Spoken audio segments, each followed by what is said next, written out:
Learning English with English Faculties.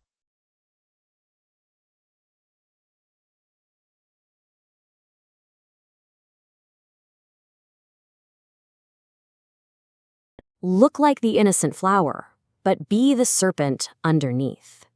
Okay, let's jump right into this explainer by looking at that incredibly chilling piece of advice. It's one of the most famous lines in all of English literature, and honestly, it begs a massive question. What does it actually take to orchestrate a royal assassination, especially when you're doing it from the comfort of your very own home? To answer that, we're going line by line through one of the most thrilling, downright terrifying scenes Shakespeare ever wrote, Act 1, Scene 5 of Macbeth. We're going to translate the original, sometimes pretty dense 400-year-old text into plain, everyday English. Basically, we are going to witness a true crime plot unfold right before our eyes, guided by one of the most ruthless masterminds in history. So, welcome to the explainer. Today, we're unpacking Lady Macbeth's psychological transformation and her absolute masterclass in manipulation. If you've ever wondered how someone actually turns a loyal, heroic soldier into a king-killing traitor, well, this is the scene that explains the whole shebang. Here's a quick look at our roadmap for today. First, the letter and the worry. Second, Jacobean gender and society. Third, the chilling demonic soliloquy. And fourth, the deceptive murder plot. All right, let's kick things off with Section 1, the letter and the worry.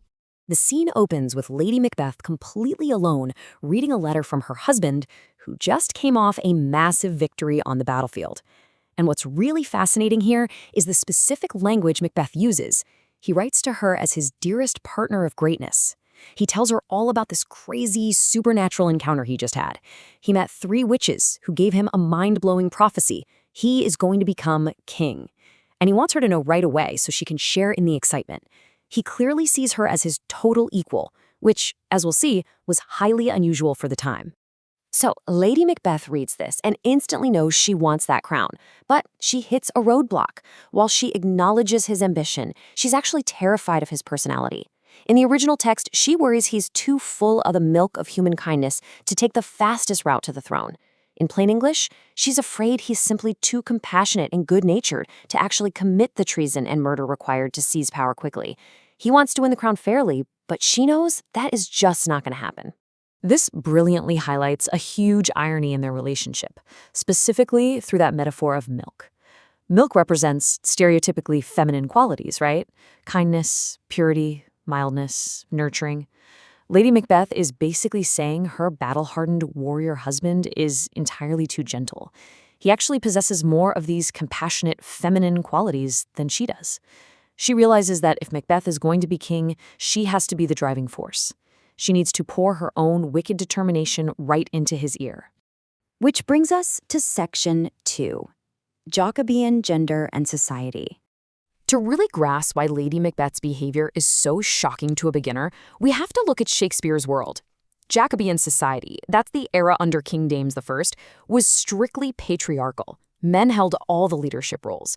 Women were legally and socially subservient, expected strictly to be housewives or mothers. Their primary job was just to nurture and obey. Fun fact, women weren't even allowed on stage back then, so Lady Macbeth was originally played by a young boy.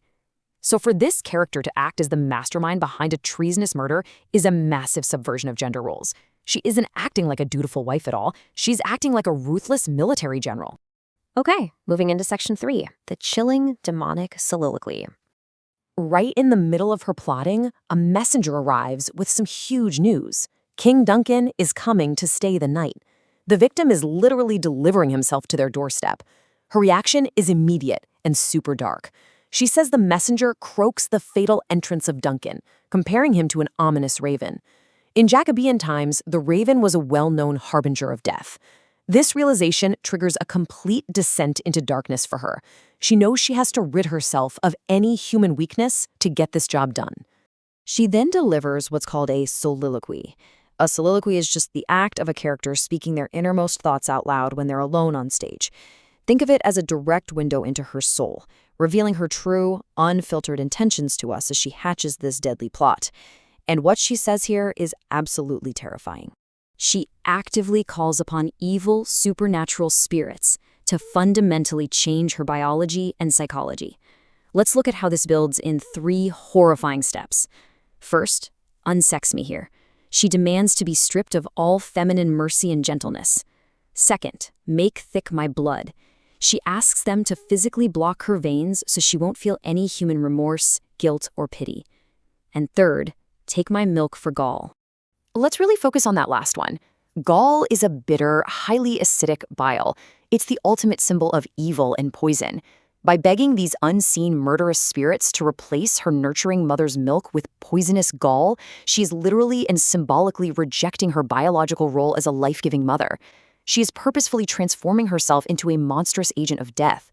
It's a total inversion of everything a woman was expected to be.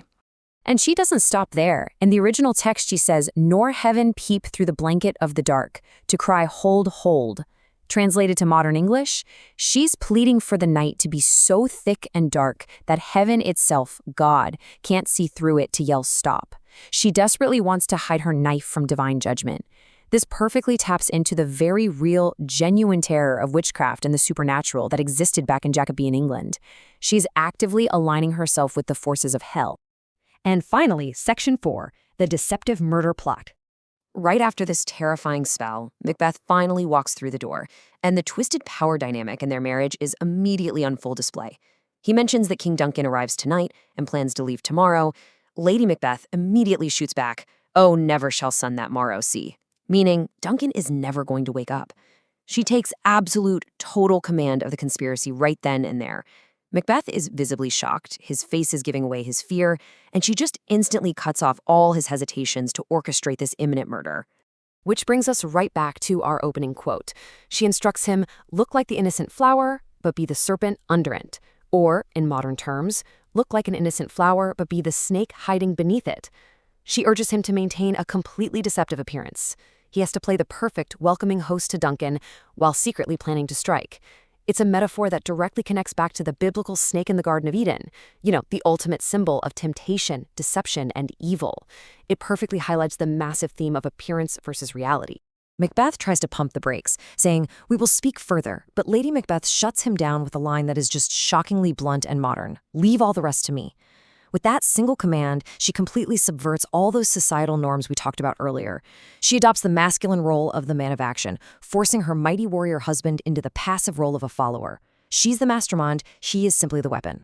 So, what should we actually take away from this incredible scene? Well, first, Lady Macbeth's ambition completely overrides her natural morality. Second, she intentionally uses the supernatural to strip away her own feminine empathy so she can become capable of murder. Third, traditional gender roles are completely inverted as she takes charge to seize power. And finally, the theme of appearance versus reality is absolutely vital to making this murder plot work. Shakespeare masterfully shows us the terrifying lengths a person will go to for power, willingly shedding their own humanity in the process.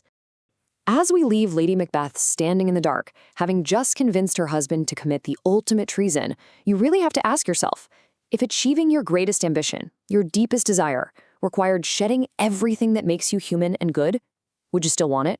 Would you still take the crown? Something to think about. Thanks for joining me on this explainer, and we'll see you next time.